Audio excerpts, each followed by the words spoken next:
Brasil ODS, um programa do Observatório do Terceiro Setor com o apoio da FAPESP, explorando os Objetivos de Desenvolvimento Sustentável da Agenda 2030. Os Objetivos de Desenvolvimento Sustentável, ODS, são metas propostas pela Agenda 2030 da ONU.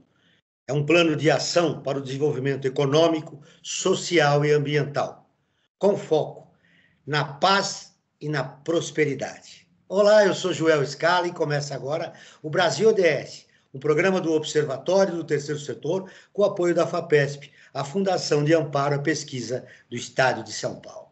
Hoje vamos falar sobre a contaminação dos alimentos.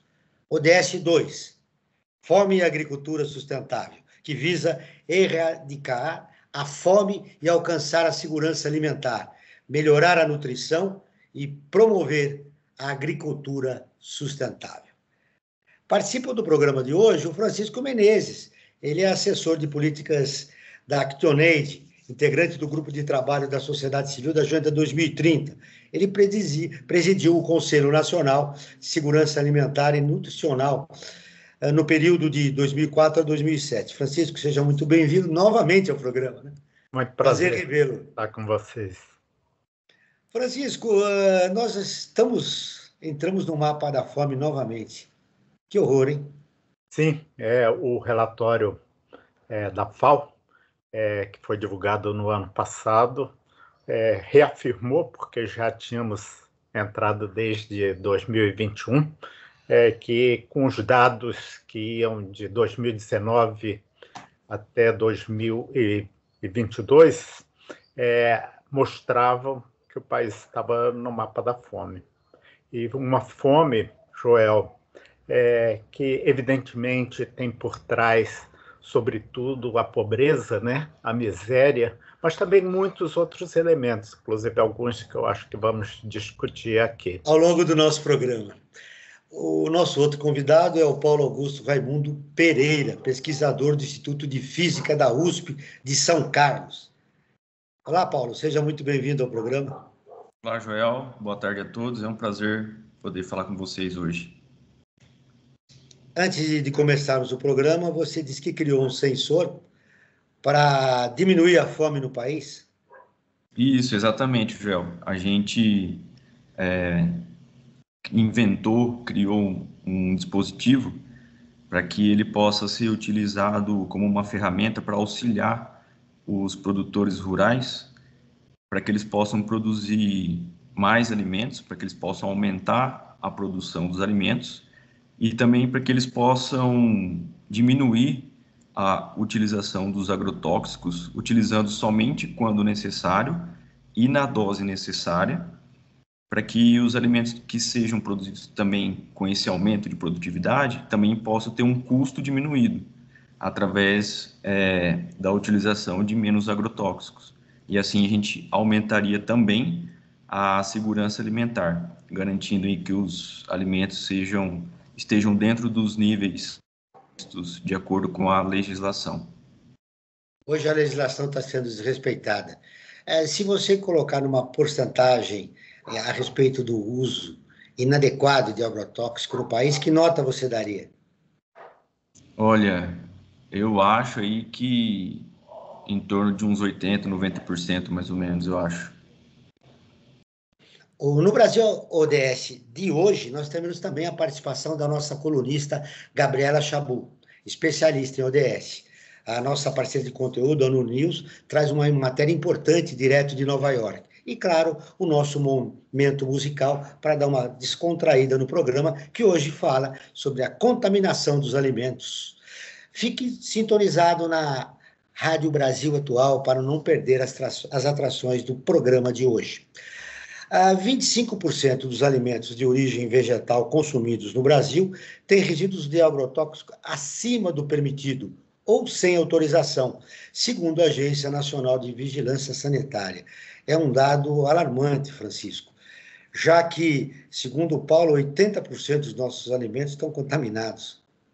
Sim, exatamente. O Paulo nos trouxe uma boa notícia, não é? Um instrumento que poderá ser muito importante no controle dessa contaminação. Nós observamos quando falamos em termos de segurança alimentar, sempre existe uma tendência a se considerar apenas a questão do acesso.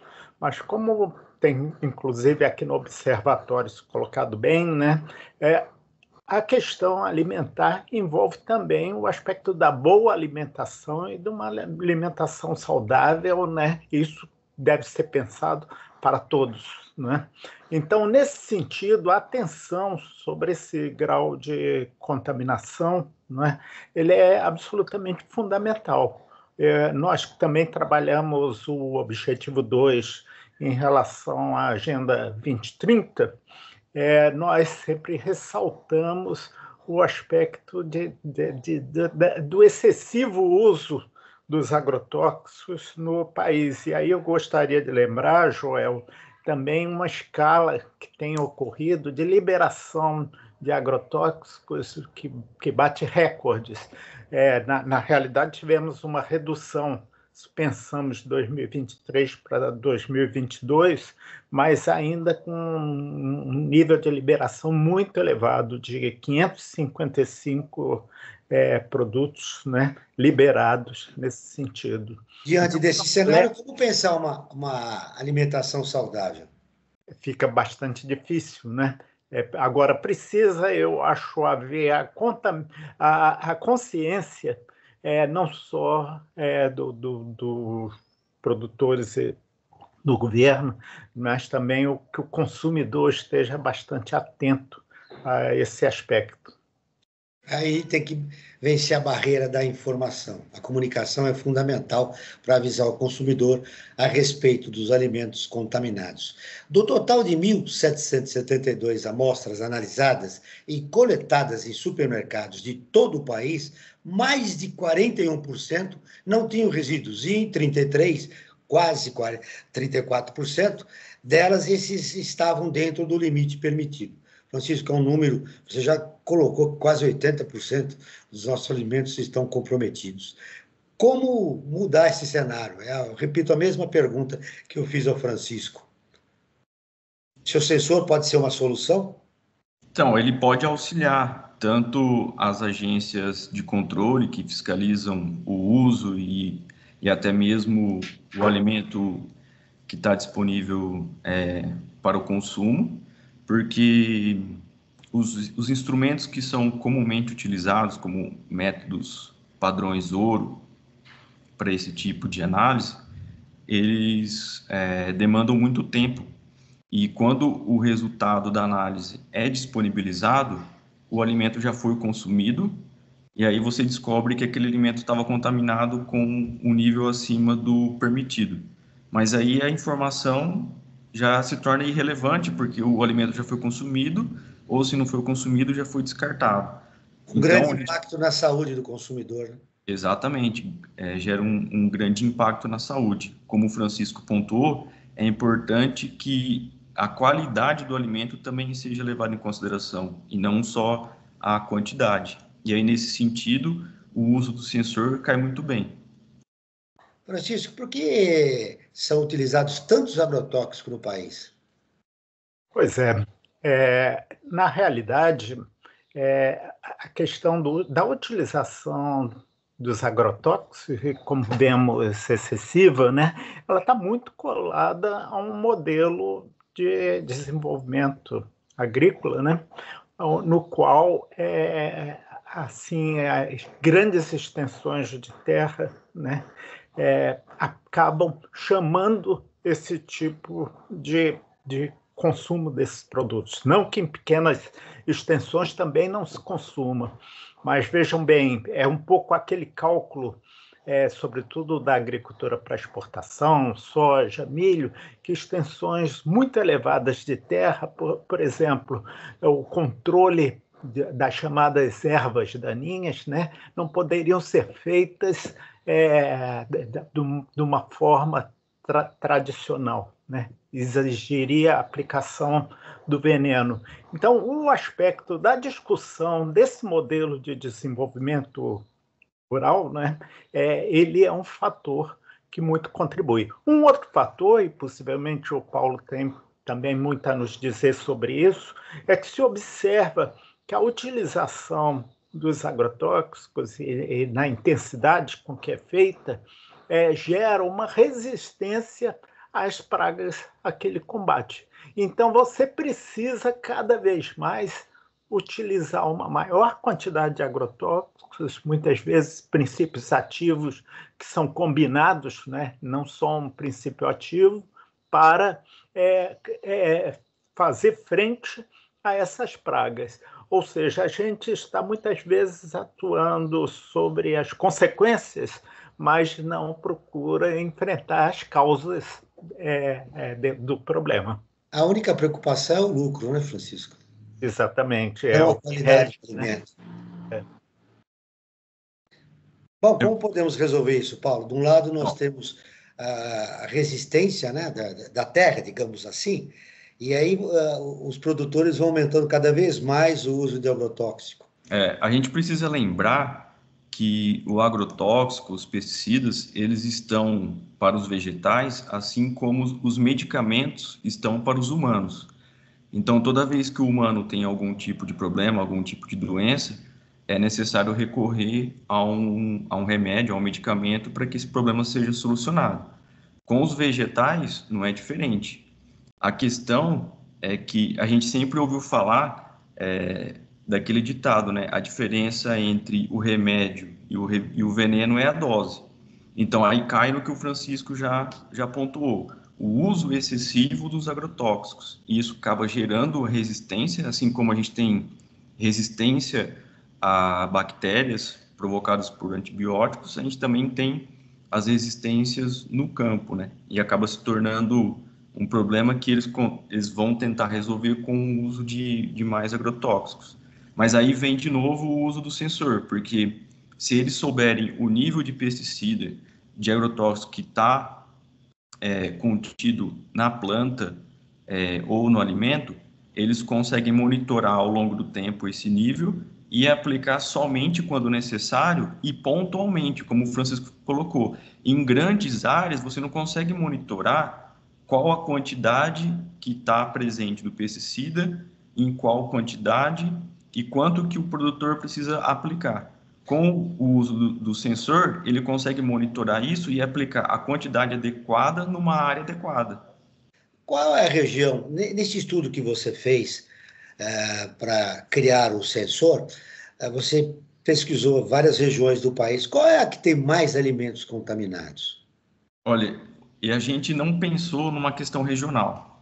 Quando a gente foi desenvolver o sensor para os pesticidas, a gente pensou num público amplo que poderia utilizar esse tipo de sensor, como as agências de vigilância, os produtores que produzem alimentos orgânicos para poder certificar e até mesmo os produtores para poder monitorar a quantidade dos pesticidas.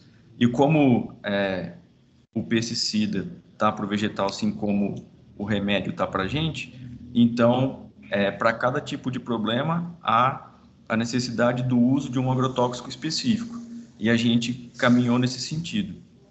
Agora vamos ouvir a Rádio ONU News, né? Parceira de conteúdo do Observatório do Terceiro Setor, com a reportagem.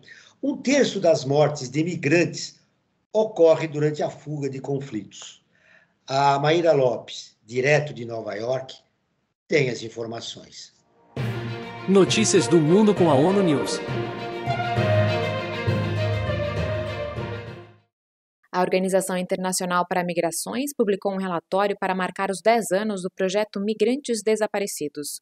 O estudo revela tendências alarmantes de mortes e desaparecimentos de migrantes na última década. Mais de 1/3 dos migrantes falecidos, cujo país de origem pôde ser identificado, vem de países em conflito ou com grandes populações de refugiados, destacando os perigos enfrentados por aqueles que tentam fugir de zonas de conflito sem caminhos seguros. Entretanto, as informações sobre as identidades dos migrantes desaparecidos são muito incompletas. Entre as principais conclusões do relatório está o alto número de mortes não identificadas. Mais de 2/3 dos migrantes cujas mortes foram documentadas permanecem sem identificação. Para a OIM, A situação ressalta a necessidade de uma coleta de dados mais bem coordenada e de processos de identificação para que as famílias afetadas possam se recuperar. O relatório faz uma retrospectiva da última década, com mais de 63 mil mortes e desaparecimentos documentados durante a migração nesse período, e mais mortes registradas em 2023 do que em qualquer ano anterior. Da ONU News, em Nova York, Mayra Lopes. O pior é que a gente percebe que não há uma solução para isso, né? Além dos conflitos conhecidos, como o da Rússia, da Ucrânia, Israel contra o grupo Hamas, nós temos 30 conflitos no mundo. E, claro, provocando mais mortes a cada dia que passa. Mas agora chegou a hora do destaque da semana. No site do Observatório do Terceiro Setor, aqui está uma das matérias mais lidas nos últimos dias. Prêmio MOL de Jornalismo articula comunicação e solidariedade.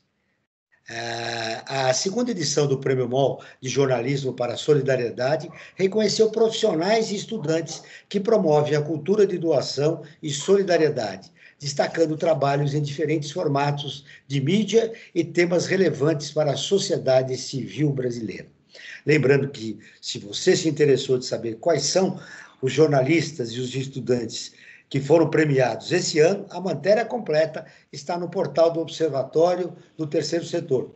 O nosso endereço é observatorioterceirsetor.org.br. Não esquecendo que o 3 é em numeral. Desenvolvido por uma equipe de pesquisadores da USP e da Universidade Federal de Viçosa, em Minas Gerais, dispositivo feito com material vegetal de baixo impacto ambiental permite que agrotóxicos sejam rastreados em poucos minutos, garantindo a segurança dos alimentos. Bom, é uma iniciativa boa, Paulo, mas ela vai funcionar? Ou está funcionando? Está funcionando. Da nossa parte, ela está pronta para ser transferida para uma empresa parceira que queira produzir os sensores em larga escala e realizar a comercialização. Da nossa parte, está tudo ok. E o sensor está na fase final aí de patenteamento. Em breve, a gente deve enviar o pedido de patente ao INPE. E assim que a empresa se interessar, a gente pode fazer a transferência de tecnologia e já produzir em larga escala e partir para o mercado. Nosso ouvinte que ouve o programa pensa o seguinte: olha, toda semana eu vou ao supermercado. Aliás, todos nós vamos, né? Quando esse sensor vai estar disponível para que o cidadão saiba qual alimento que está contaminado? O tempo vai ser proporcional ao interesse de alguma empresa, de alguma indústria que queira comercializar o dispositivo. Assim que a empresa aparecer, a gente já transfere rapidamente e já pode partir para o mercado. Você tem uma ideia de preço? Olha, em custo em pequena escala, no laboratório, ele tem um custo de aproximadamente 50 centavos cada unidade. É bem acessível, né? Para as pessoas tomarem conhecimento. Francisco, é uma iniciativa muito boa, né? Esse sensor que é feito de acetato de celulose. Ele é um sensor sustentável, vestível, capaz de monitorar os níveis de agrotóxico diretamente na casca dos vegetais. Olha que interessante. E é um baixo custo, né? Agora, um outro aspecto que eu acho importante você frisar, até para enfrentar eventuais oposições, né, que sempre podem aparecer, é que dentro do próprio interesse do comércio e do comércio internacional, nós sabemos que surgem crescentes restrições a produtos que são exportados com quantidade excessiva de contaminação, além daquilo que é considerado padrão nos países importadores. Então, é um outro aspecto, pensando, sobretudo, na questão comercial brasileira, né, porque muitas vezes se apela, né, pela importância das exportações e que a necessidade de garantir uma produção elevada para manter essa liderança na exportação de determinados produtos, procura justificar o uso excessivo de agrotóxicos. Então, lembrar esse outro lado da moeda, né? O lado de que os países, seja da União Europeia, países diversos, vêm manifestando receio em relação à importação de produtos contaminados, ou mesmo deixando de importá-los. Como sempre acontece, a pressão vem de fora, né? Não há na sociedade civil ainda um senso crítico, né, para, criar mecanismos para controlar a contaminação dos alimentos dentro do país. Quer dizer, a União Europeia provavelmente vai falar, se não tiver um mínimo de qualidade, a gente não compra. Aí sim, o sensor do Paulo Raimundo vai começar a ser aplicado no Brasil. Nesse período dos estudos, Paulo Raimundo, o que te mais surpreendeu? Quando você estudou, falou, vou criar esse sensor, o que te mais surpreendeu nesse processo, nessa etapa de consulta aí e de estudo que você fez? O que mais surpreendeu foi que a ideia funcionou. Quando a ideia funcionou, isso foi bastante surpreendente, a gente ficou muito feliz, e porque além desse apelo da segurança alimentar, que a gente já discutiu bastante aqui, também tem um outro apelo, que é o uso de dispositivos sustentáveis, né? Então, o sensor ele é produzido através de um material natural também, para que possa aumentar essa biocompatibilidade do dispositivo com os alimentos e com as folhas, os frutos e etc. Então, isso surpreendeu bastante e deixou a gente muito, muito, muito feliz mesmo. Quantas pessoas foram envolvidas nesse processo para a criação do sensor? Ao todo foram 7 pessoas, são pesquisadores do Instituto de Química da Universidade de São Paulo, daqui do campus de São Carlos, do Instituto de Física de São Carlos e da Universidade Federal de Viçosa também. O ATRA dos agrotóxicos levantou que entre 2010 e 2019 foram registrados mais de 56 mil casos de intoxicações por agrotóxicos, o que representa uma média de mais de 5 mil casos por ano, aproximadamente 15 pessoas intoxicadas diariamente, Francisco.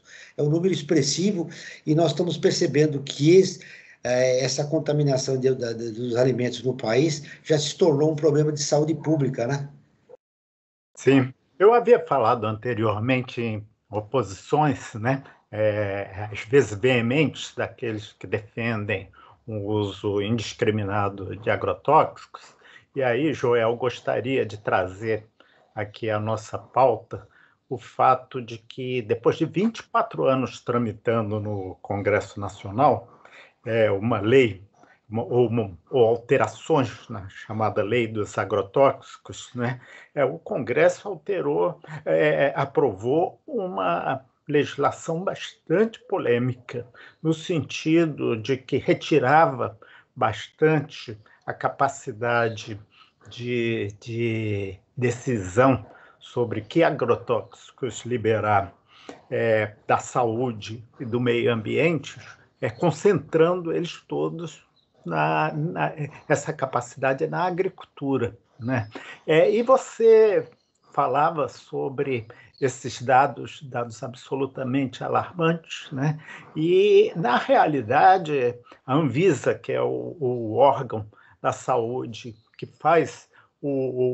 participa dessa decisão de liberação de agrotóxicos, ela tem relacionado um conjunto de consequências para a saúde de diversos produtos, né? Em que ela procura, até onde nós sabemos, resistir a uma liberação indiscriminada. Da mesma forma, o IBAMA, que representa o Ministério do Meio Ambiente, né, nessa comissão tripartite que decide sobre a liberação, também busca fazer resistência a isso, porque tem os efeitos sobre a saúde diretos, né? Tem os efeitos sobre de contaminação de nossos rios também, que aparece de uma maneira bastante pronunciada, né? Então, essa decisão ela precisa ser feita com muito cuidado. Na realidade, a Câmara aprovou esse projeto, não é? E o Congresso Nacional, digo, e foi para o presidente da República que aplicou alguns vetos, né? Em particular em termos desse isolamento do Ministério da Agricultura como o último a decidir, né, sobre essa liberação, e vetou esses artigos. Mas, de qualquer modo, foi aprovada, ficou, né, nessa lei um grau de velocidade para aprovação, né? Sem considerar o que representa para a saúde da população brasileira. A necessidade de estudos acurados para poder decidir sobre essa liberação. Bom, 15 pessoas são intoxicadas diariamente no país, Paulo. Quero te ouvir sobre isso. É um número bastante importante, é um número considerável, e tudo isso vai de encontro à questão da informação, né? Então, assim, todas essas ações, todas as consequências que a gente tem sofrido é por conta de que falta informação sobre o alimento, sobre os processos, sobre as etapas, né? Então, com o surgimento de novas tecnologias, de novas ferramentas, há necessidade da gente voltar a discutir todos esses processos, todos esses procedimentos, para que a gente recalcule a rota e caminhe para uma vida mais saudável e com uma saúde melhor. A agricultura orgânica é uma alternativa saudável e sustentável para a produção de alimentos. Além de proporcionar alimentos mais saudáveis e nutritivos, ela contribui para a preservação do meio ambiente, o bem-estar animal e o fortalecimento da economia local. Francisco, como conscientizar a sociedade civil a respeito da importância, sobre os riscos do agrotóxico e a importância da agricultura orgânica? Eu acho que tem alguns caminhos. Primeiro, viabilizar a agricultura orgânica, particularmente a agroecologia, né, como uma possibilidade viável. E isso isso não se dá apenas pelas boas práticas da agroecologia, precisa de apoio, né? Então, é necessário, foram dados passos importantes aí no período mais recente, né? Depois houve uma parada nesse processo e agora se retoma um grau de fomento dessa agricultura que é absolutamente necessário. Mas, ao lado disso, eu acredito que também existe o aspecto da informação. Voltamos a ela mais uma vez, né? E trazer essa possibilidade para os consumidores, não é? No sentido de eles verem como um alimento de melhor qualidade aquele que vem a partir dessas práticas, bem como em relação aos próprios agricultores, né? Processo de formação, de formas, inclusive, de enfrentamento de pragas, né? De uma maneira alternativa. Veja, eu não sou um técnico nesse tema, mas veja que sabemos que já existem produtos biológicos, né, que fazem também esse enfrentamento e vem crescendo a aprovação desses produtos. Então, é preciso dar passos nesse sentido para que possamos fazer uma transição para uma agricultura que tenha a capacidade de produção de alimentos efetivamente saudáveis. Para que isso aconteça, políticas públicas são fundamentais para que o custo, né, da alimentação saudável não chega no bolso do cidadão a um preço proibitivo, né? Exatamente. O grande problema da agricultura orgânica é o preço, né? Exatamente. Seja para todos, né? E aí, Paulo Raimundo, quero te ouvi-lo. Como nós vamos conciliar isso? Políticas públicas e o preço da agricultura orgânica que se adeque, né, ao preço, que ela custe pelo menos o quanto custa a agricultura normal? Pois é, a Agenda 2030 vem de encontro a tudo isso e é um bom balizador para a gente mudar essas questões e a nossa mentalidade, né? Produzindo ferramentas sustentáveis, mudando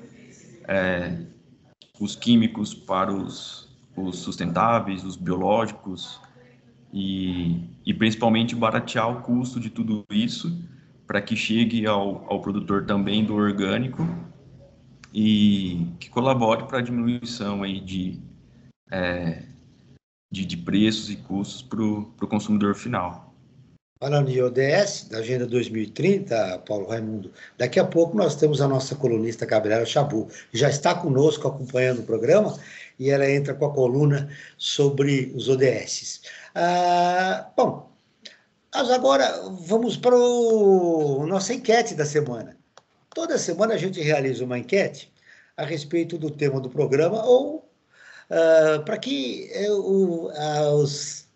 as pessoas que nos acompanham, os nossos seguidores nas nossas redes sociais, sobretudo no Instagram, façam perguntas aos nossos dois convidados. Tá? A nossa enquete, a pergunta dessa semana foi: você compra frutas e legumes orgânicos? 42%, Francisco, dizem que sim, que compra legumes orgânicos. Não 58%, quase que a maioria, né? Quase 60% da população brasileira, pelo menos se medir aqui que os nossos seguidores, 60% não utilizam. E a gente já tocou nesse problema, né? O problema é o custo dele, né? Os legumes orgânicos.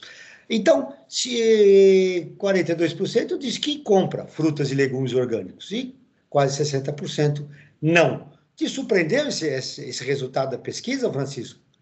Olha, eu acho que se for feita a pesquisa a partir de uma amostra que pegue o conjunto da população brasileira, evidentemente os resultados serão bem menores em relação ao consumo dos produtos orgânicos. E aí vem, né, o lado do custo, sobretudo, né?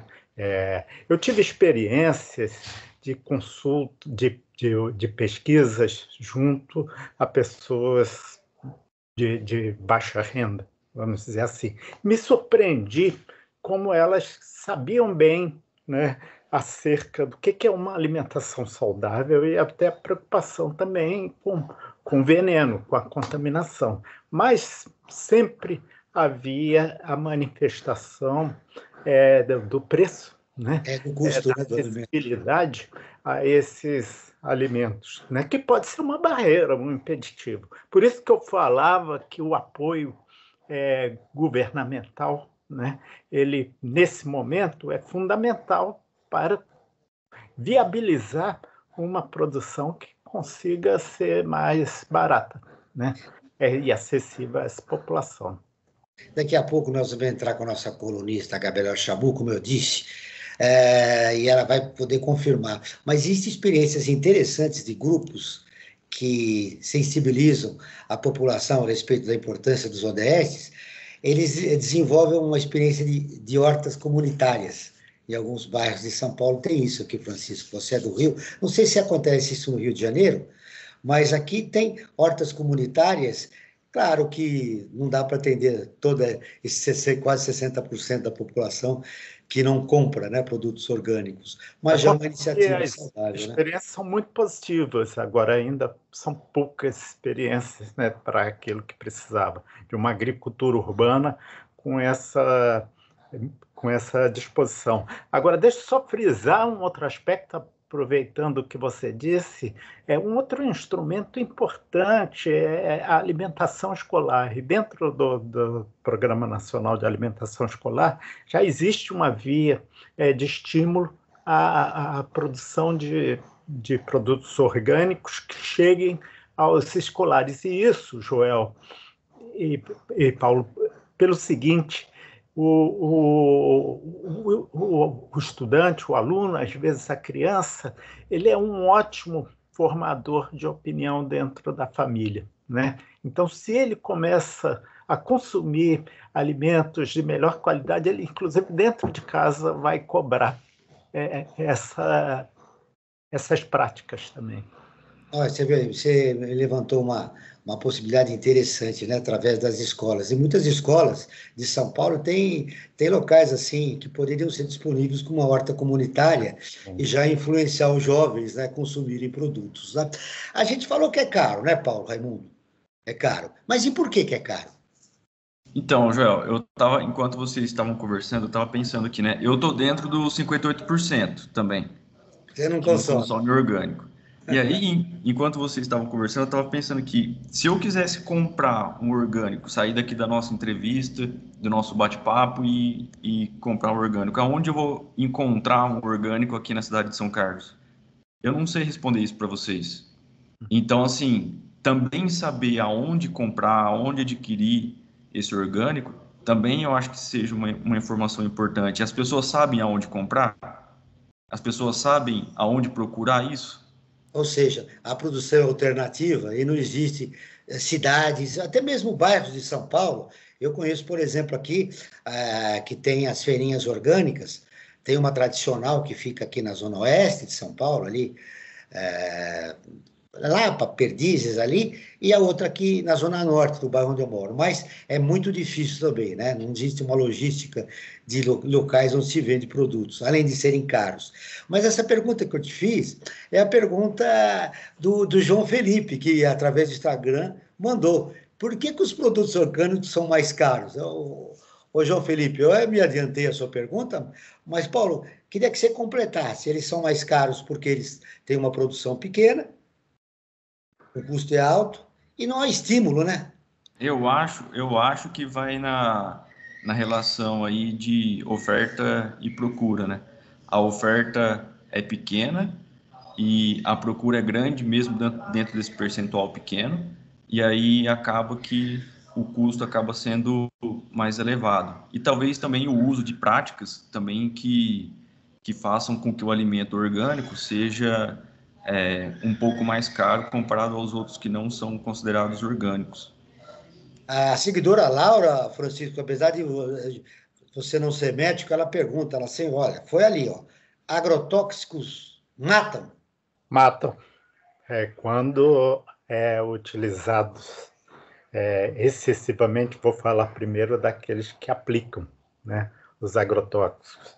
Nós antes comentávamos muitas vezes essa aplicação sendo feita por agricultores que não só fazem uso excessivo, como também não usam os equipamentos, as vestimentas adequadas, e mata ao longo do tempo. Tem um efeito cumulativo, não é? Mata aos poucos, mas hoje já existem evidências de uma correlação muito grande a determinado tipo de doenças, cânceres, com determinadas áreas onde essa aplicação não é bem realizada. E no consumidor, quando não mata, pode também, de uma forma cumulativa, levar a doenças bastante graves, né?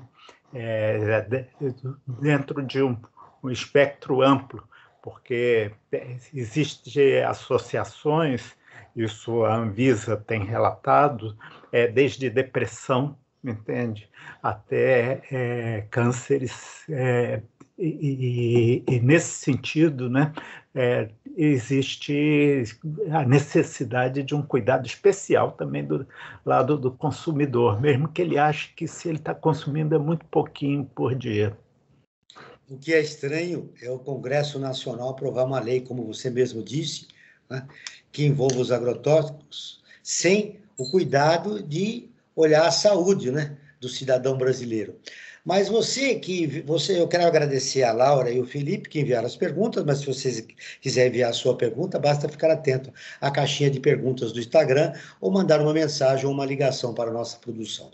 Para mais informações, acesse o nosso portal observatório3setor.org.br ou nos siga nas redes sociais. Seria muito importante aí você ser um novo seguidor do Observatório e acompanhar informações importantes de interesse da população brasileira.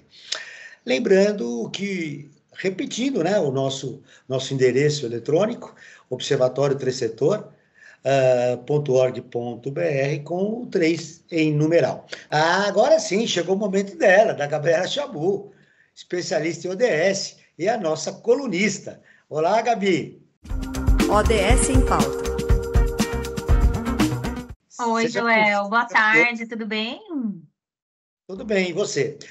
Gabi, eu estava conversando com os nossos dois convidados, eu lembrei que uma das colunas que você fez, se não me engano, foi no ano passado, a gente citou dessas hortas comunitárias, a iniciativa de grupos que querem sensibilizar a população a respeito da importância dos ODS. É super importante, tem uma lá no bairro da Saúde, tem outra no Ipiranga, tem várias hortas grandes tocadas pela comunidade. Inclusive, eu sou diretora da UMAPAS, que é a Coordenação de Educação Ambiental da cidade de São Paulo, e lá a gente dá vários cursos sobre compostagem comunitária e hortas, pensando em estimular esses grupos a ocuparem esses espaços. Então, é uma bem importante mesmo. O desafio é estender isso para a maioria da população brasileira, sobretudo a população de baixa renda, né, que não tem essa informação. Porque pode ser aí uma estratégia para acabar com a insegurança alimentar, né? Então, essas hortas são estratégias das comunidades para garantir uma alimentação mais saudável para os moradores. Então, é muito interessante mesmo. Você que mora em Campinas conhece bastante, né? As várias hortas que existem aqui em São Paulo. Muito bem, Gabi, quais as novidades de hoje, além de nós reiterarmos o trabalho que você realiza com as hortas comunitárias? Joel, eu separei duas notícias para a gente hoje. Uma, inclusive, que tem muita relação com o que falou o Francisco, nosso convidado de hoje, que foi que, mesmo o Brasil figurando aí entre os países que mais usam agrotóxico no mundo, segundo a FAO, que é a Organização da ONU para Alimentação e Agricultura, o Brasil parece estar caminhando aí para um uso de pesticidas naturais, né? Então, ele falou aí desses biodefensivos, que são produtos agrícolas que são desenvolvidos a partir de um ativo biológico, um ingrediente ativo com origem natural, né? E em 2022, os biopesticidas representaram 9% do mercado total no país. Ainda é pouquinho, 9%, ou seja, menos de 10% dos nossos pesticidas são aí de origem natural. Apesar dele ser baixo, ele dobrou de 2020 para cá. Então, nos últimos 4 anos, aí, o mercado brasileiro cresceu mais de 50% em comparação ao mercado global, que cresceu só 16% no mesmo período. Esses são dados da consultoria SP Global. Então, eu achei que essa era uma notícia bem interessante. Muito interessante essa notícia, Gabi. Vamos colocar o Francisco para falar um pouquinho. Nem 10%. Como sensibilizar o produtor, obviamente que visa lucro, a mudar, né, para o agrotóxico natural, Francisco? Nem 10%, mas o crescimento ele é bastante significativo, né? Ele diz muita coisa, as possibilidades são reais, né? Quando vemos esse processo de crescimento. Isso é mais uma boa notícia que recebemos hoje no programa.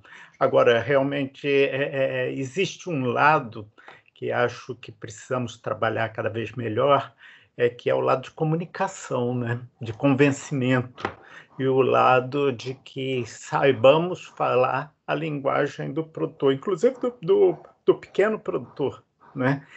Ele realmente acreditando naquilo que se está avançando e que pode significar para ele muita coisa, né? Que pode significar para a sua produção muita coisa, não só no sentido da qualidade daquilo que está produzindo, mas até economicamente, né?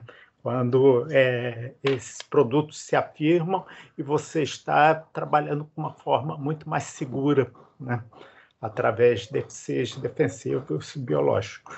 Isso é importante, né, Paulo Raimundo? Exatamente, Joel. Assim como nós estamos mudando a nossa mentalidade, os produtores também estão mudando, né? E eles também estão preocupados com o uso dos agrotóxicos e eles também estão direcionando o uso para os bioinseticidas, como a Gabriela pontuou, E está todo mundo muito preocupado, porque até para eles a terra é um instrumento de trabalho, né? É uma matéria-prima que eles precisam para produzir o alimento que eles comercializam. Então, assim, é importante, eles também estão preocupados em não poluir, em não degradar a terra para poder continuar usando de maneira sustentável. Agora sim, estamos com a nossa a colunista Gabriela Chabu, falando das novidades, né, dos ODS, e ela já trouxe uma primeira no bloco anterior, né? Muito interessante, quase 10% estão usando aí o agrotóxico natural. Que legal, né, Gabi? Muito legal, Joel. Na realidade, a outra notícia que eu tinha para trazer é que, apesar do Brasil ser um grande consumidor de agrotóxicos, todo ano a lista de agrotóxicos permitidos no país é revisada, né? E em 2023 teve uma revisão que diminuiu aí o número de agrotóxicos permitidos no Brasil, né? Então, depois de 7 anos seguidos de alta no número de agrotóxicos permitidos, a gente tem aí dados da Coordenação Geral de Agrotóxicos e Afins do Ministério da Agricultura, que disse para a gente que foram 555 aprovados. É muita coisa, mas é uma queda de 15% em relação à lista de 2022, quando a gente tinha 652 agrotóxicos aprovados. Então, apesar aí da gente ter aí um número muito grande ainda, a gente teve uma redução. E a gente espera aí que venham cada vez mais reduções e que a gente vá reduzindo aí o número de agrotóxicos permitidos. Ô, Francisco, a queda é tímida, mas já é um início, né, de um processo de mudança. Certamente. Na realidade, o processo, como eu dizia, vai ser sempre um embate, né? Porque nós vimos o que foi a proposta que foi aprovada no Congresso Nacional, que nós comentamos. Então, são interesses diversos, né? Que acabam definindo esses resultados. Mas acho que existe uma disposição, 15% é mais um índice que não é pequeno. E lembrando que 2022 foi o recorde de toda a série do Brasil de agrotóxicos aprovados. Então, já temos em 2023 uma queda de 15% e vamos observar com atenção agora 2024, como isso se coloca. Ô, Gabi, além da boa notícia da queda, né, dos agrotóxicos, de 555, que era 652, caiu para 555. Mas temos uma boa notícia no programa de hoje. Chegou aí um sensor feito por Raimundo e essa equipe, que vai medir aí, né, o nível de contaminação dos alimentos, que é muito importante, é um custo muito baixo. Gabi, você quer concluir aí a sua coluna de hoje? Era só isso, Joel. Eu com certeza compraria esse sensor para usar na minha casa, mesmo que ele custasse um pouquinho mais caro, porque a gente sabe que entrando aí a indústria, eles têm que ter lucro com a venda desse equipamento. Então, a gente sabe que provavelmente, apesar do custo ser esse, né, o custo para o consumidor vai ser um pouco mais alto, mas ainda assim eu compraria esse produto para usar na minha casa. Olha, pelo custo, viu, Paulo, eu e Gabi e Francisco, eu imagino que até os próprios supermercados podem incorporar esse custo e deixar esse sensor lá disponível para o contribuinte. Se a gente for pesquisar o Código do Consumidor, provavelmente a gente vai encontrar um artigo ali que o supermercado deve oferecer para o consumidor para medir a qualidade do alimento que ele está vendendo. Não é isso, Francisco? Exatamente. Pode ser um bom negócio para os supermercados, né?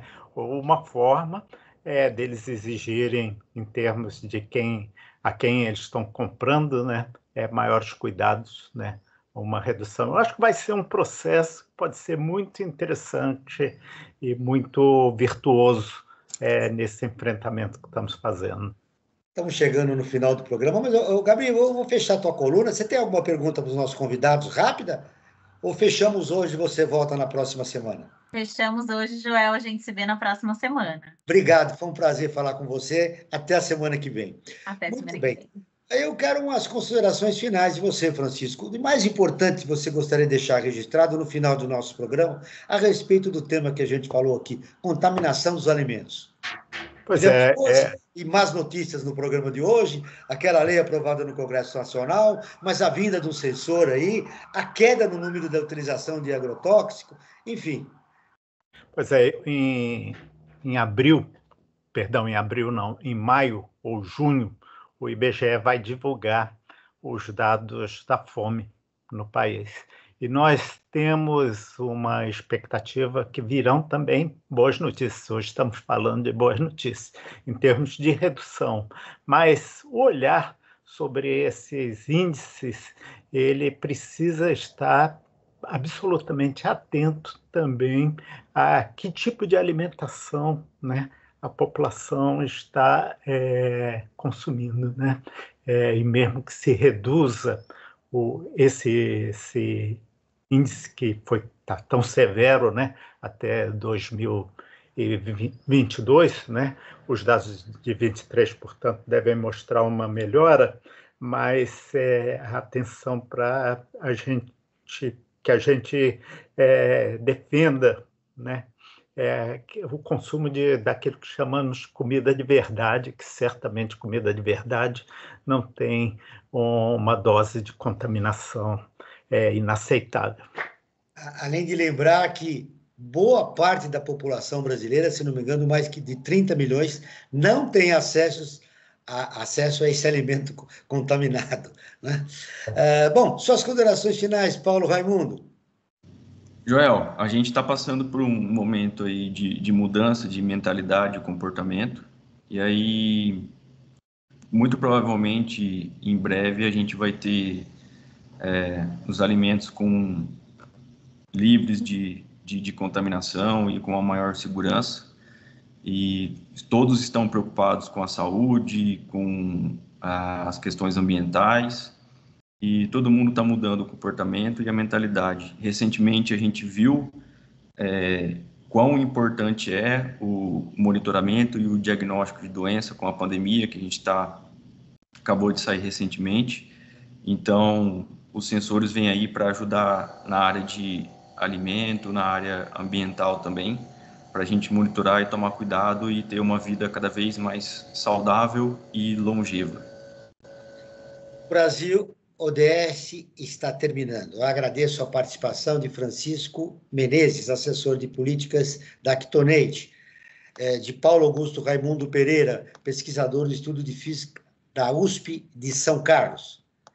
O Brasil ODS, um programa do Observatório do Terceiro Setor, com apoio da FAPESP, como disse, está terminando. Não vamos nos esquecer que convidar você para nos acompanhar nas nossas redes sociais, observatório3setor.org.br, o 3 sempre em numeral. Esse programa foi produzido pela equipe do Observatório do Terceiro Setor. Na próxima terça-feira, acompanhe nosso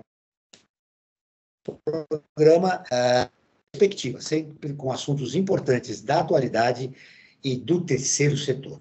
E ficamos por aqui, sempre na luta por uma sociedade mais justa, solidária, sustentável e tolerante. Até o próximo programa.